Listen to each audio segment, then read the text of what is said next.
they thought that this was going to happen, this time, that all of Trump's fans who didn't show up in.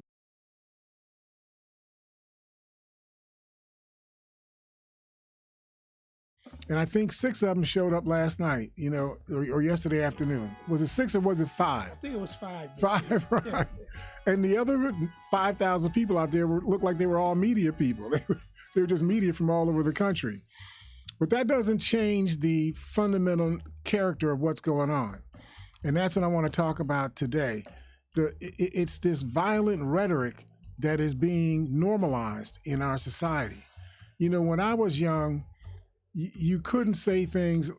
Well, no, people said things. They would say words that would impugn somebody's gender identification.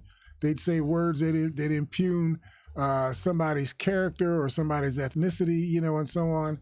And that was considered to be taboo. You were doing something wrong, and people would jump down your throat for doing stuff like that. Now they've normalized it. You got people putting their arm around each other talking about, this is my N-word on TV. It's not your N-word on TV. There's no N-word anywhere. But the fact that this has been, and let me just be clear, this wasn't normalized by Euro-Caucasian people. Come on, Willie. This was normalized by black people. Yeah. Black people, not just in their bars and in their detention centers and so on. They were doing this on their TV shows. Yeah. Right? Hare, one thing that I must say, and I am definitely somebody that you guilty, Norm.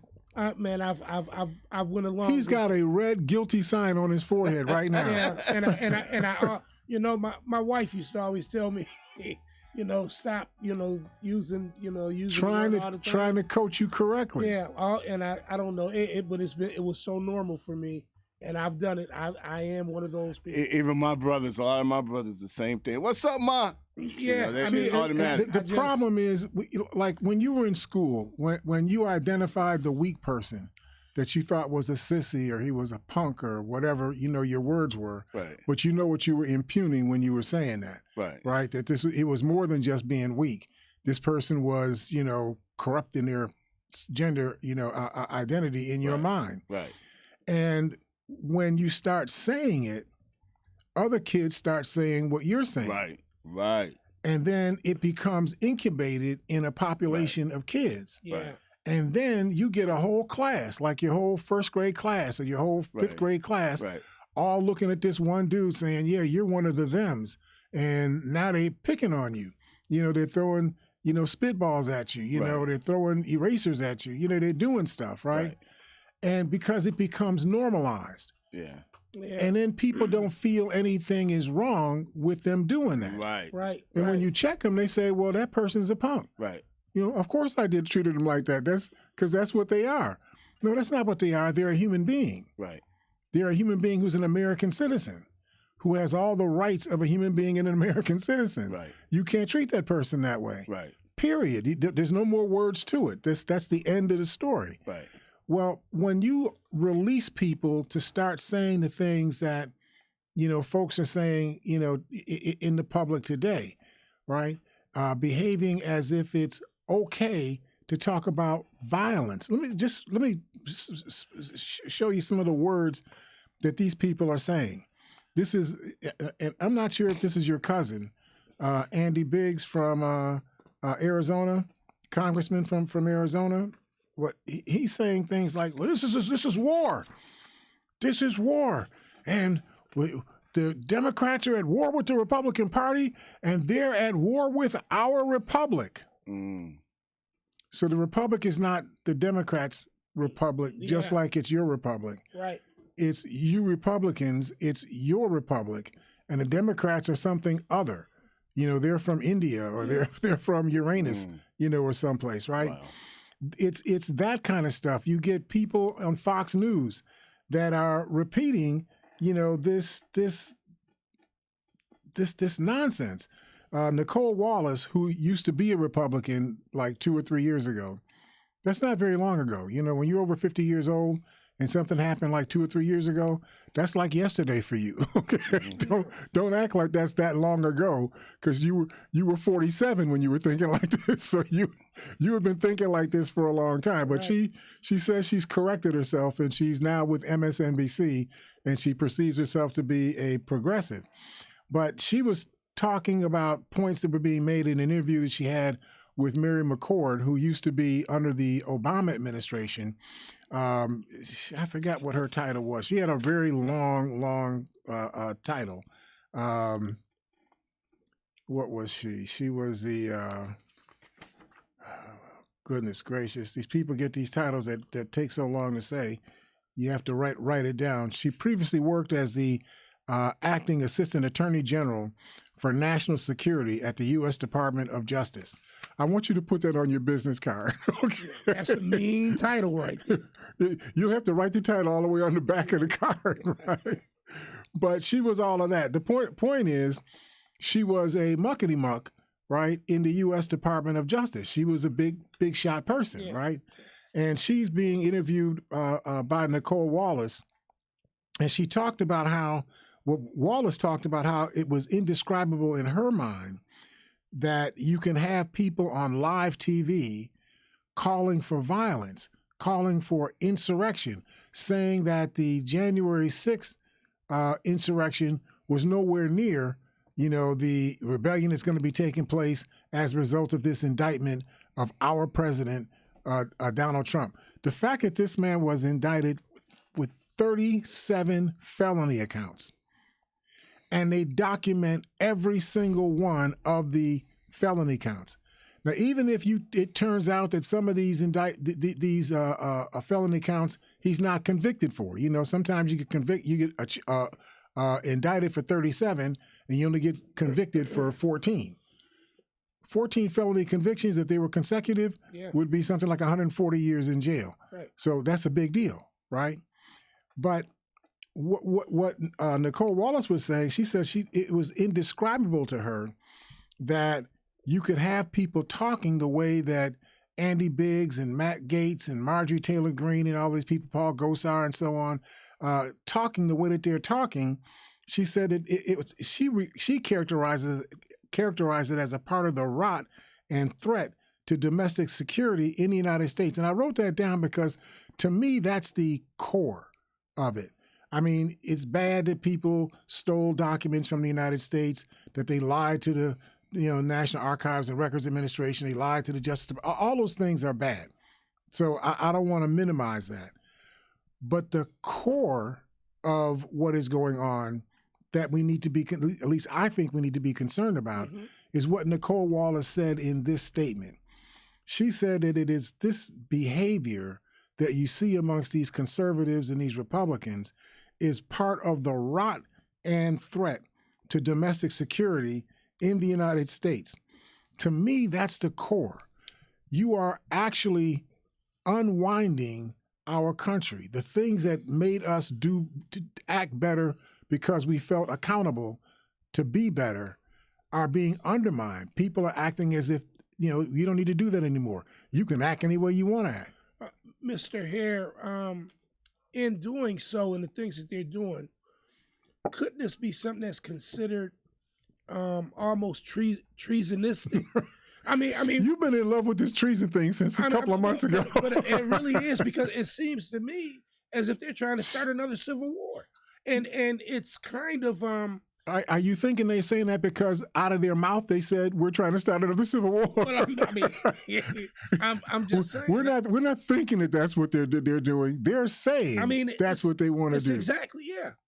And I'm just I can't. I remember back in the day, if you even mentioned anything negative against the president, they would say, "Oh, the Secret Service is going to come and get you," or anything like that. I told you, I ran my mouth. I was 18 years old. I was, in my student for Democratic Society days and whatnot, right? Y'all don't know nothing about that, right?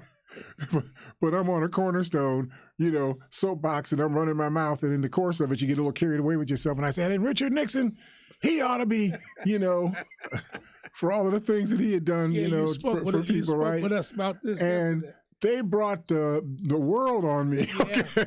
Yes, sir. You know, I don't care if you were just fronting. Yeah. You can't say that. Period. That cannot come out of your mouth. But I'm not understanding how they're being allowed to kind of get away with it. Because now, what happens is if you don't stop it at the beginning, it's too late to stop it at the end. So now because they let some things go. When you first said it was, you let it go and you didn't do anything about it. You said, well, you know, he's just running his mouth. It's okay. See? Then the second time, the guy says, well, I don't respect you and the Justice Department with your subpoenas. So I'm just going to ignore your subpoenas. And you didn't do anything about it. You should have sent the U.S. Marshals that moment. They should have been at his door with handcuffs and taken him to whatever cells they have that are controlled by the U.S. Marshal's office and kept him until he understood that when we send you a subpoena, you better show up. Yeah. When you didn't do that, then the next time they send a subpoena, they could say, well, I'm not going to show up. I'm blowing that off. And you can't say anything about it because they're going to say, well, you didn't do anything when he didn't respond to the subpoena. So you unloose something, you know what I mean? It doesn't carry as much weight now. Think of it as Pandora's box, right? You got all of these demons inside the box, but it's locked. But as soon as you crack the lock, right, and one of these demons comes out, that demon gets other demons free. And before you know it, the box is open and the demons are all over the place and you can't put the demons back in the box. That's what's going on in America right now. So it's not even the core point is not do you like or don't like Donald Trump?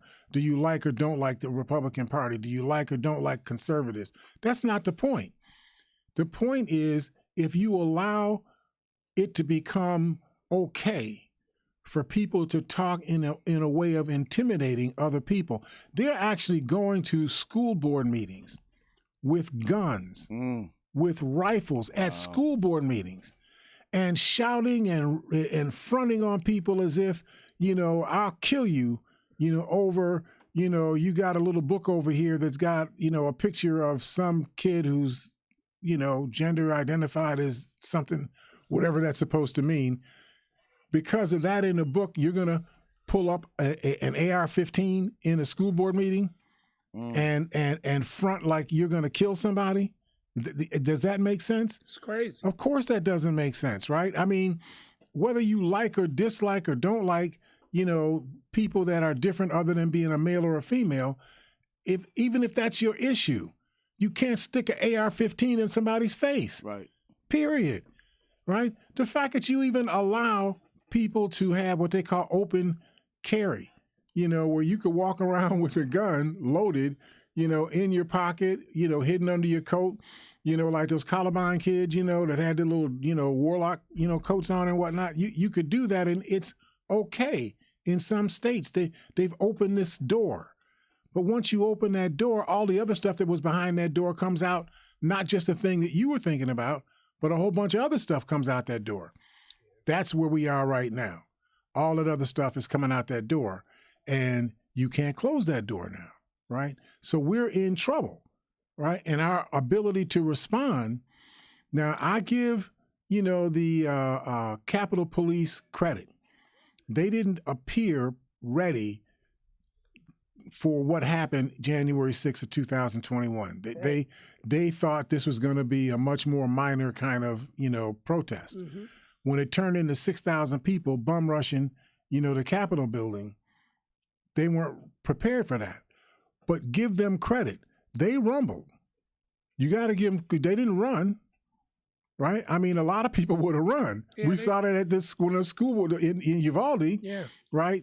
You saw the police officer, when the bullets started coming, he said, well, I'm not going where the bullets are. Yeah. He ran, right? Yeah, that was... and the rest of his crew took an hour, you know, to respond because they were afraid of getting shot. But those Capitol police officers on January 6th, not one of them ran. Not a single one of them. All of them stood and fought, yeah, right? Yeah. So you have to give them credit. Now, I don't give them credit for preparation, okay? You owe me something for your lack of preparation for that event. But my core point in saying this is that Now you had these Republicans and these conservatives around the country talking as if these insurrectionists had not done something wrong, even to this day, saying that they had not done something wrong. Your ex-cousin, I'm going to let you excommunicate him.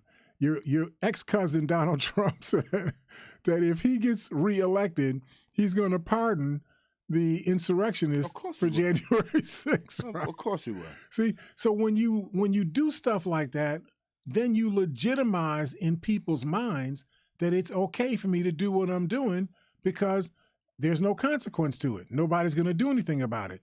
People say, in fact, people are celebrating me for it. This is an article written by Matt Schuman. I only got about 10 minutes. Matt Schuman in the Huffington Post. The article's title was GOP Congressmen All But Declare War After Trump's Indictment. Representative Clay Higgins, who's a Republican from Louisiana, he instructed his Twitter followers to buckle up in preparation for the indictment. Now, I'm so happy that they didn't buckle up and show up. Maybe they buckled up, in Arkansas, but they stayed in Arkansas, right? Jeff Charlotte, who's a writer for something called 150th K, whatever that's supposed to mean, he says, know your bridges, knowledge about seizing key infrastructure. The reason why that was notable to me, you know how sensitive I am about infrastructure here. I have not let this issue go since that bridge fell in Minneapolis that had 69 people on it. And I forget how many, 13 to 16 people died, as a result of it. I've been very sensitive about this issue with bridges. Right. We had another overpass collapse just a couple of days ago in Pennsylvania. I didn't hear about right? Now, it didn't collapse because the bridge was faulty per se. There was I guess, an accident, and a car that was underneath. This overpass is a bridge is above and a road below. Yeah. So a car on the road below had caught fire, but the fire from that car was hot enough, and the bridge was weak enough that it loosened up and then tore apart parts of the overpass support system, and the overpass fell onto the road below. Wow. That should not happen. Never. That should not. Thank you, Norm. Yeah. You should never have to be worried that the bridge that you're driving your car over is going to fall apart because people have not done enough to keep it strong. Yeah.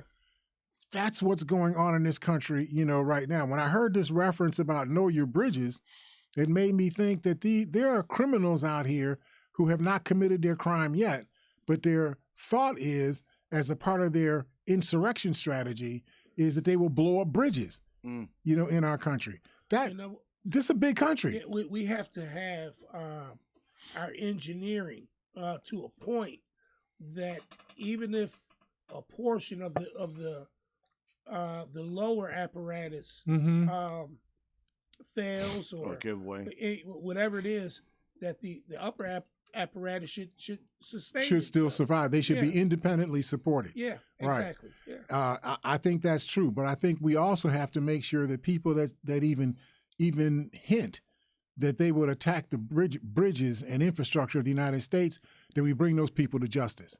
We cannot allow that stuff, to go on. Yeah. I mean, this is our country. It's all of our country. It's not their country. It's our country. And they don't have the right to intimidate people like that. Just like we or like I tried to state earlier, the mere mention of you trying to do something against the country, there should be an immediate response. And I understand free speech, so I'm not saying that you necessarily need to go to jail because you ran your mouth. But somebody needs to come and talk to you like they came and talked to me in 1968. Exactly. Right. They said, you 18. Yeah. You old enough for you to go to jail now. Yeah. Right? You don't get a youthful offender status. Yeah. Right? Is this how you really feel? And hey, put them away for a minute. Let them feel what it is. Listen, and I'm feeling them. I'm feeling them because, I wasn't really present with how serious what I said was until after it came out of my mouth. Right. Right. And then I think it was actually aired on one of the local news stations, like WKBW or somebody aired it. And so that was a concern. So do we have a caller hanging on there? No. We just have somebody. Oh, you got a private thing going on. Okay. So Tom Malinowski, who was a former Democratic councilperson, he was responding to Clay Higgins. He said most of this guy, Clay Higgins, the Republican from Louisiana, he says most of this guy's House GOP colleagues know that he's a dangerous person and that he's unhinged, but they tolerate him. Now think about that. The Republicans, 218 of them in the Congress, know that this Clay Higgins is a dangerous person and an unhinged person. How did he get elected in the first place? People elected him. He didn't elect himself. So the people that elected him, a majority of them were okay with electing somebody who is unhinged and dangerous. That's the problem that we have going on in this country right now. Right. That's what this rhetoric has done. It's allowed people that feel like that to now be able to say it in public and to recruit other people to come and feel like that. Say, well, you all ought to be with me. You know what I mean? They're the thems, those dark people, those brown people, those black people, those yellow people, those red people. And Willie, I thought you were going to come up with some other people for me. I don't have nothing for okay, you. Well, just keep looking. There's got to be some others, right? But the point is that, turning people into the other, the gender different people, women that who want to actually work in the world and not necessarily be housewives for the rest, of their existence and so on. Right. Turning those people into others, allowing that language to go on and not checking it immediately. As soon as that language appears, check that language immediately, that is not acceptable, amongst us as a community of people, and you'll tamp this stuff down. Yeah. Now you got a situation where a majority of people in a congressional district were okay with electing somebody like Clay Higgins, who is openly a dangerous person and an unhinged person. Mr. Hare, this is why we know how important voting is. But I think doing research prior to the voting so you know what you're getting. We never know who we're really getting usually when we place a ballot. Nothing replaces your own effort to study and look up. Background that person completely. Right, exactly. Yeah. Nothing replaces that. Matthew Tregeser, who's a spokesperson for Andy Biggs, one of the ones running his mouth like this, he says, he didn't really mean real war. He just meant that the Department of Justice is rogue and weaponized, and the Republican Party has to step up to counter their efforts. So the Republican Party, he says, has to prosecute people like Hunter and Joe Biden as the party has a mountain of evidence against them. Trust me, if they had a mountain of evidence that was actually real evidence against Biden, the two Bidens, that stuff would have been on the table a long time ago. They'd be beating you to death, a long time ago. It's just like this hustle about Hillary Clinton. She didn't have papers. She had emails. Most of the emails were not classified or sensitive emails. They were stuff that, the date for a birthday party, the date for a wedding, stuff like that. Right. That her lawyer cleaned off of the server before they turned the server over to the Justice Department to look at.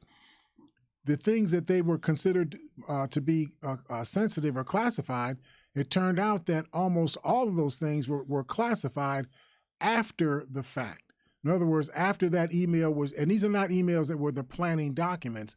These were documents that told you that a meeting was going to take place at such and such a place between these people and that people. It wasn't the meeting describing what took place in those meetings.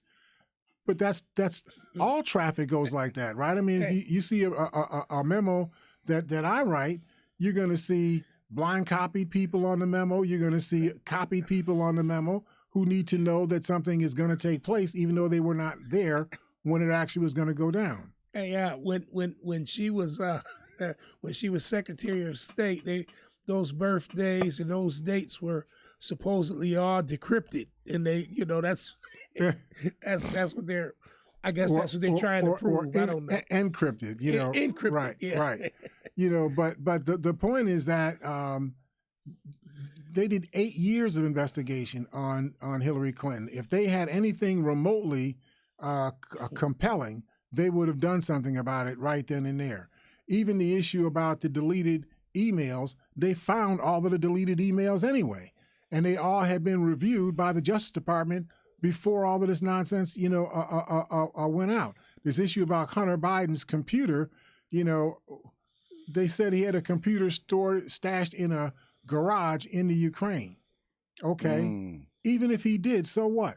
He wasn't a part of government. It wasn't, it didn't have any government information on it. Yeah. So what difference does it make? Now, if he was over here hustling, using his name, Biden, because Biden was the vice president at this time, if he was hustling using his father's name to be able to get business, that's nepotism and usual in between family members corruption and whatnot. That's not good, but that may be what took place, but that's not illegal. Witness Ivanka Trump and Jared Kushner. They're making $60-70 million a year. Kushner has $2 billion in investment funds put into his investment firm from Saudi Arabia. They're making money up the yin yang off of their name. But that's what they do. They grew up. They all grew up doing that stuff, and that's what they do. They know how to turn stuff into money. Right, but you don't hear the Republicans saying that Ivanka Trump should be investigated. For that. That Jared Kushner should be investigated for that. Right. You don't hear that. Right. So this warlike rhetoric was widespread in the wake of Trump's new indictment, according to Mark Levin, a Fox News host. Levin bellows out that the charges amounted to a war on Trump. He says, it's a war on the Republican Party. It's a war on the Republic. Comparing the indictment to the 2021 riot at the U.S. Capitol. He said June 8th, the day of the indictments came down, is the day of insurrection, not January 6th. A weaponized U.S. attorney, a weaponized attorney general of the United States, released the full force of the United States government against a former president. A, that's not true. B, if you ever had the full force of the United States come down on you, you would know it. Right. you wouldn't be wondering about it. You wouldn't be making up stories about it. Right. You would know that the weight of the United States had come down on you. Right. Listen, we're gonna take a quick break. I want to talk about other nuances on this issue. So don't go away. We'll look forward to talking on the other side of the break here at Living for the People at 91.3 FM WBNY.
L. Nathan Hare, your host.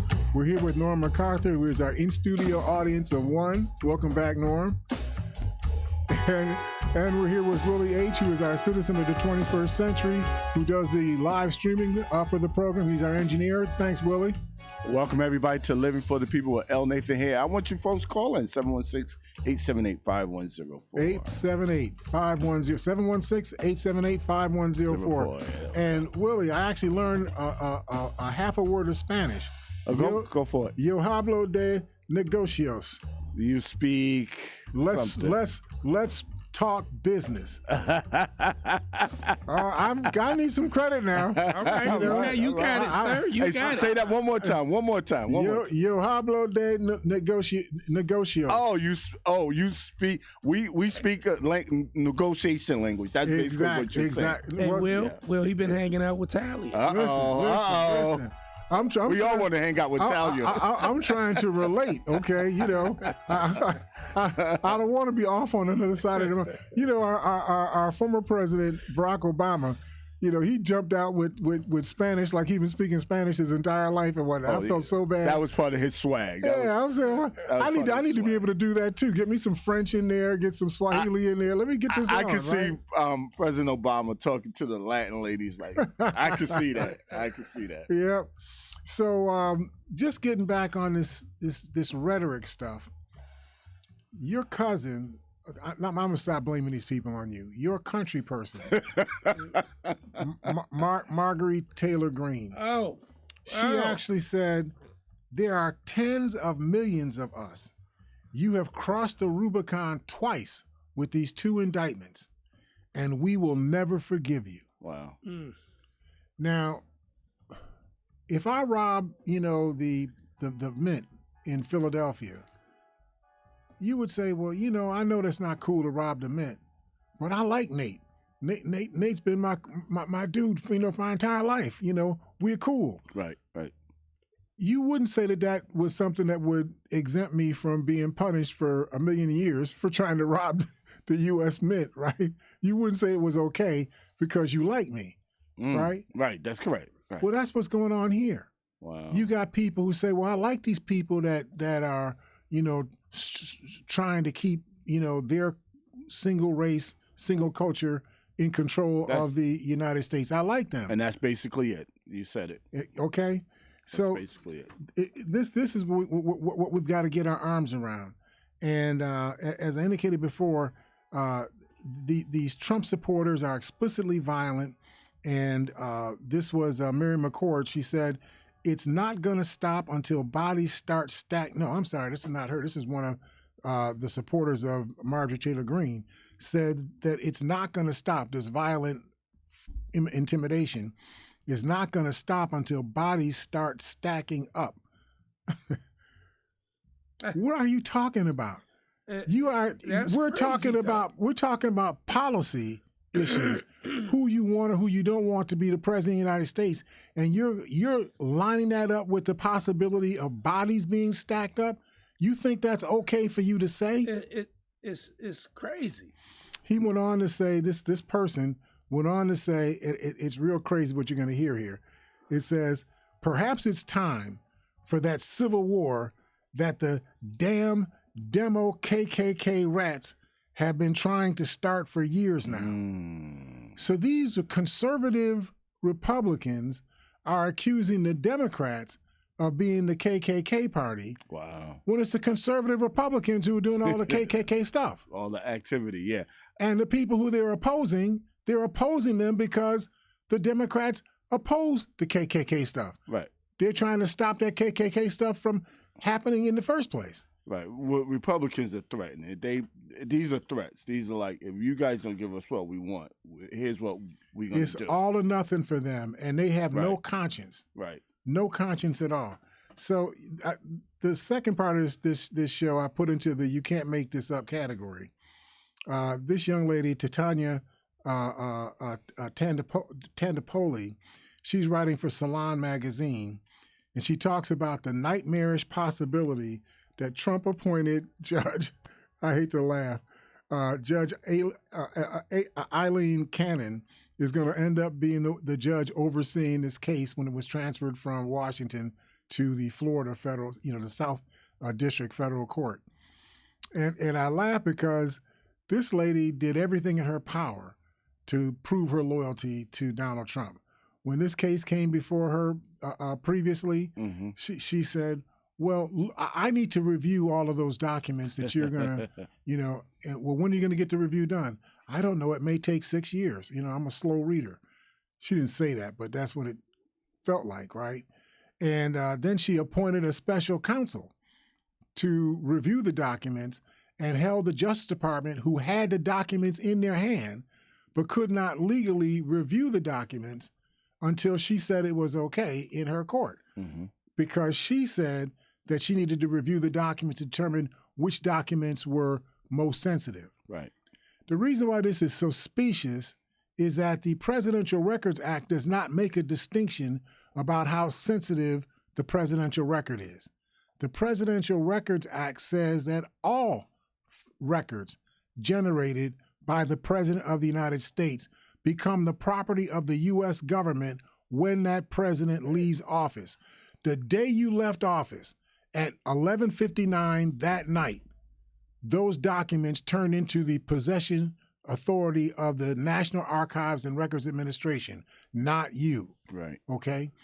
There's no ambiguity about that. So when Eileen Cannon claimed that she needed to review the documents to see which ones were most sensitive or classified and so on, she was creating something that didn't exist.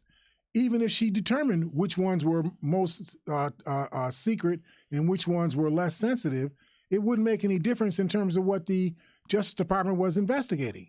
The Justice Department was investigating whether or not the documents that belong to the United States had been taken by Donald Trump and being held unlawfully by Donald Trump, period. Doesn't matter whether they were classified or unclassified, whether they had rose petals on them or if they had scowling faces on them. It wouldn't make a bit of difference. If they belong to the federal government, they belong to the federal government, period. Right.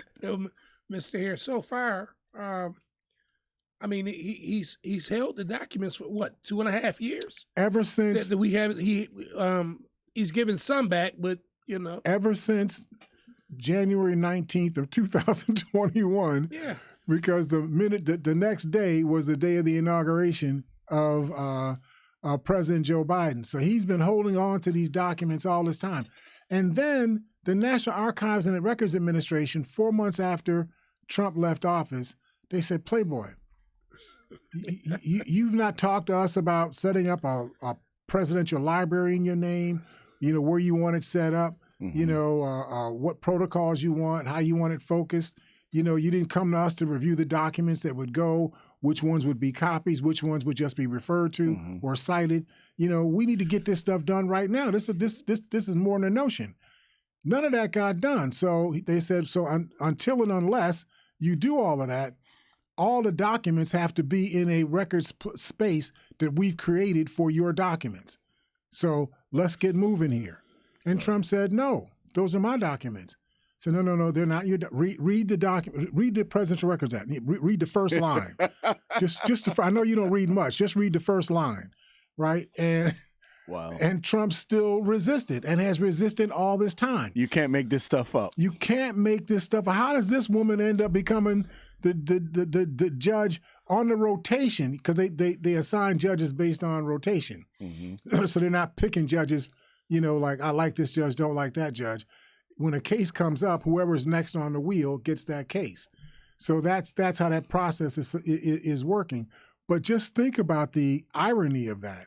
This woman who the judges above her in the appellate court said that she was nuts.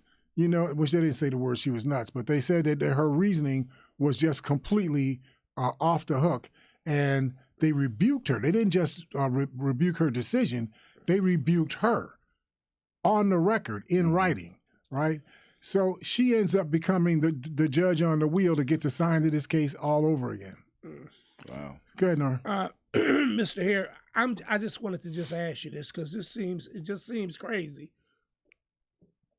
What reason would Mr. Trump want to hold these documents anyway? Is it due to the fact that maybe there's something within the documents that he's hiding, or he doesn't want to come out protecting himself against something? You're asking. That's a good question. That question is asked by a number of people in the various talk shows that have been working on this issue, and there's no way to know without him telling you what his reason is for why he held on and continues to hold on to these documents.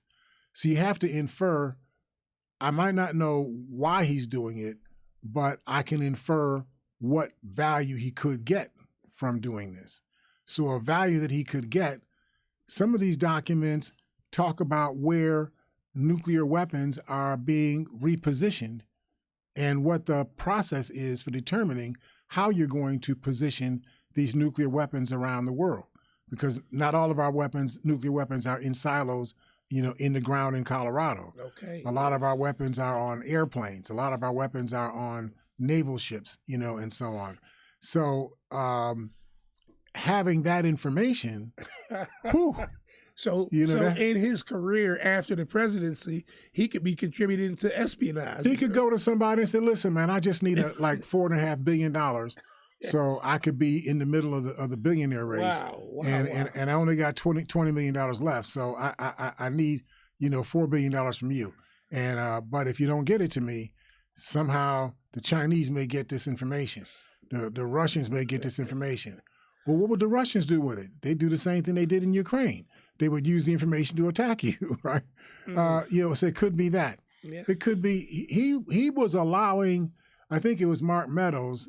Somebody was doing a memoir or a book based on the memoirs that had been written by Mark Meadows, who was a chief of staff, I guess, not chief of staff, chief advisor or something, to Donald Trump, and. In the course of this interview, they're asking for, or they're looking at information that is sensitive information, and Trump starts talking about the information that is sensitive, that is classified. He's talking about this to a co-author of a book, not a person that works for the federal government, not somebody who's bound by any laws of secrecy.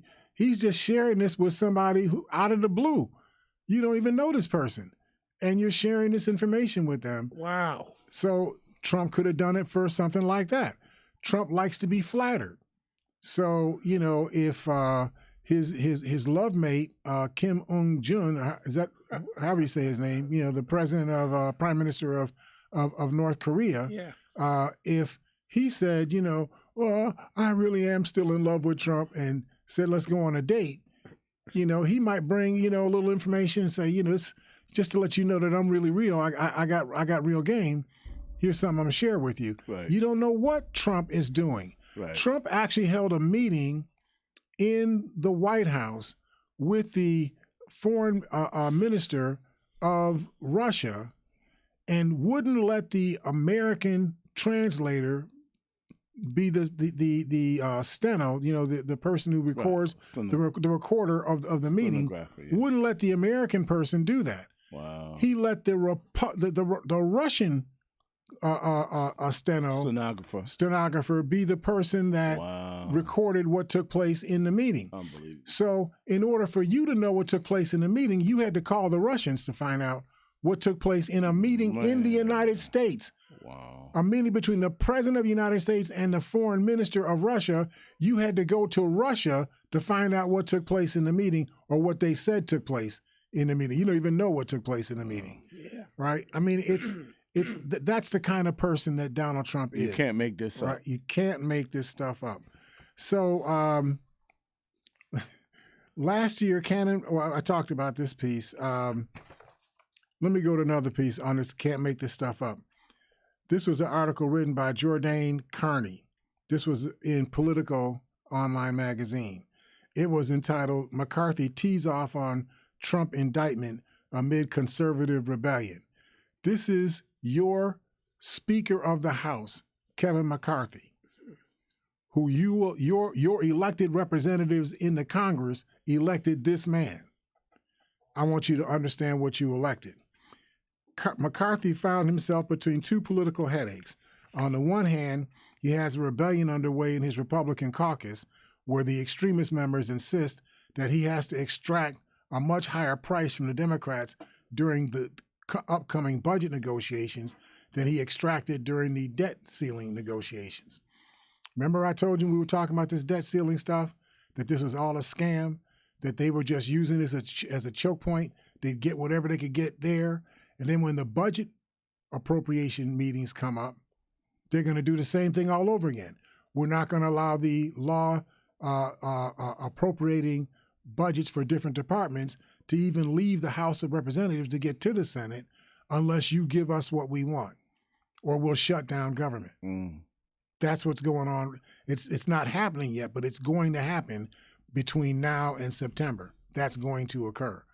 So so you got that issue. On the other hand, McCarthy has to make himself be perceived as a leader of the same Republican crowd that's calling for violence in response to the arraignment of Donald Trump on 37 felony counts.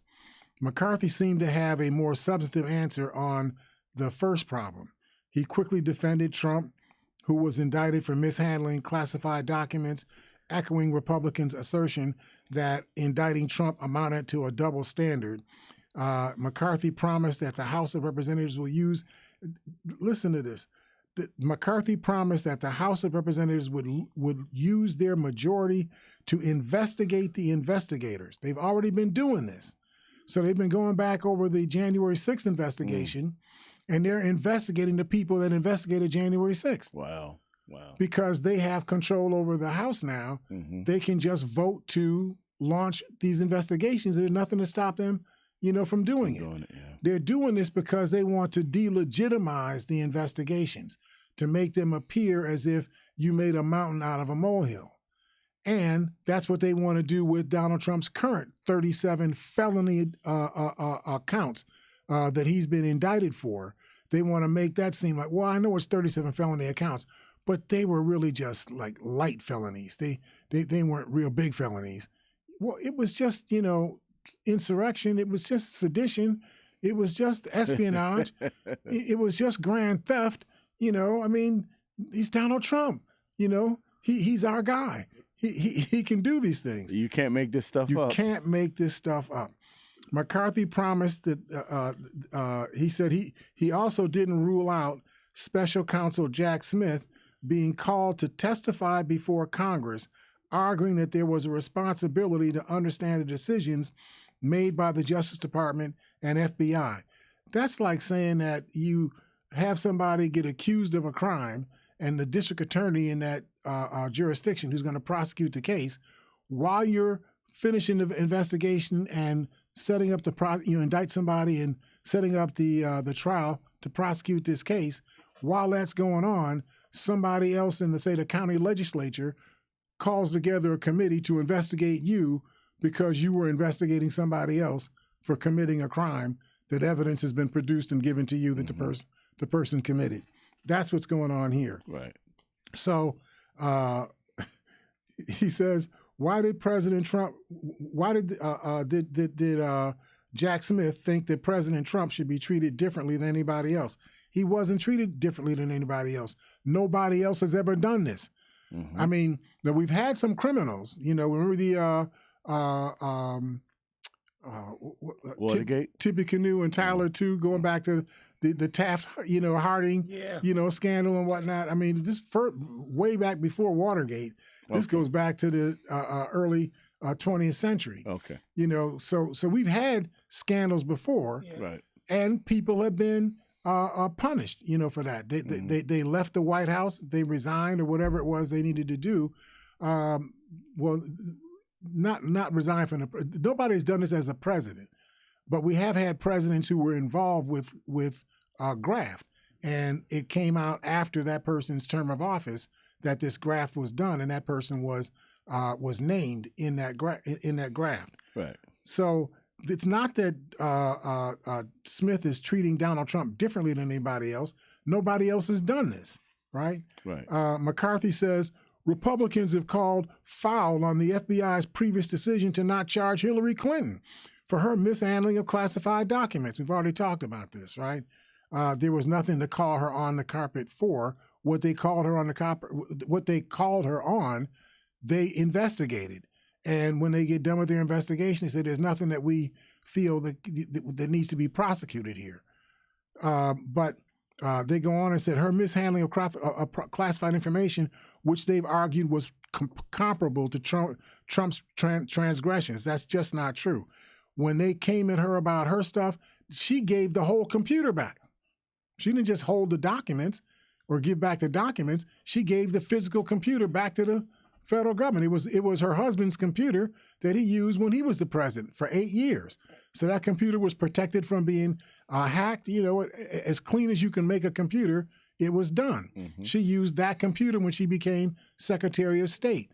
So they said, you got a problem with the computer? Take the computer back. I can buy another computer, right. You know, and so on. So this is not the same thing. But the Republicans keep saying that it's the same thing. And then people in the public, I heard a lady last night say, well, I think that there is something wrong with these indictments. I think that they're making mountains out of molehills and whatnot. I don't think this is right. But nobody asked this woman, why do you think it's not right? What's the basis for you making that statement? Because she has no basis. Somebody told her that, and she just believed what somebody told her. Right. So the McCarthy hinted at other investigative steps Republicans could take, casting fresh doubt on allowing the FBI to build a new headquarters.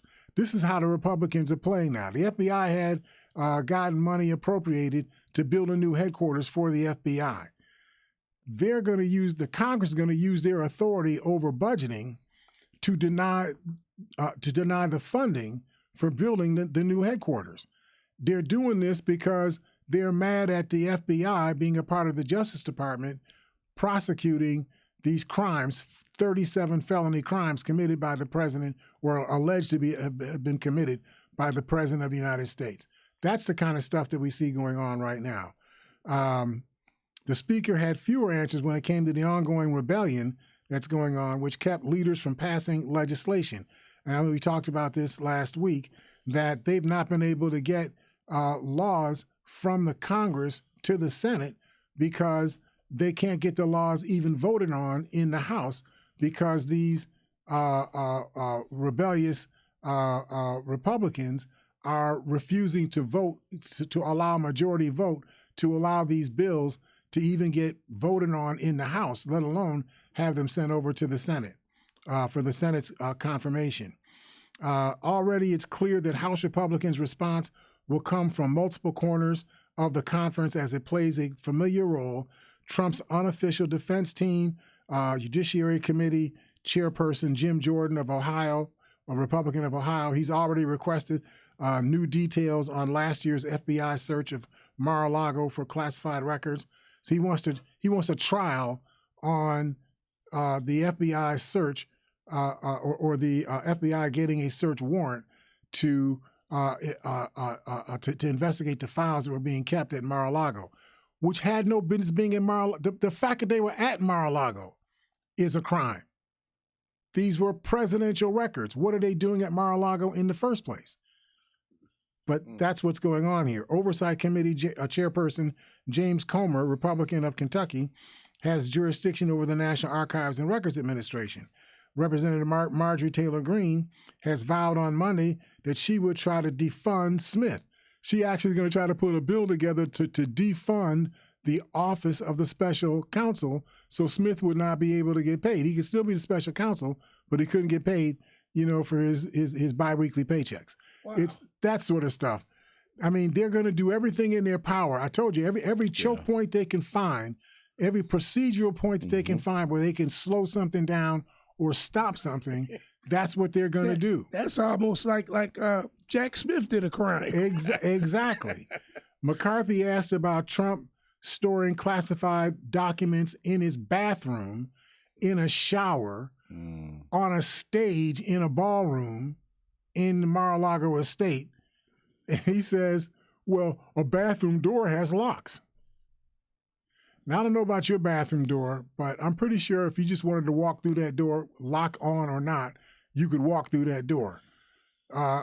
that is just plain nonsense. A ballroom, you got people doing public events in the ballroom, whatever these fancy people are, they go to Mar-a-Lago with Donald Trump, these millionaires and billionaires and so on. In the ballroom, there's a stage. So you draw the curtain and there's 30 boxes of classified documents or at least sensitive documents, presidential records, stacked up, not even bound by tape, just stacked up, on the stage. So you could just sit there all day and go through the boxes and look at stuff. Who's going to stop you? How unsecure can something be? But that's what went on. We also reported that 2 defense attorneys for Donald Trump quit.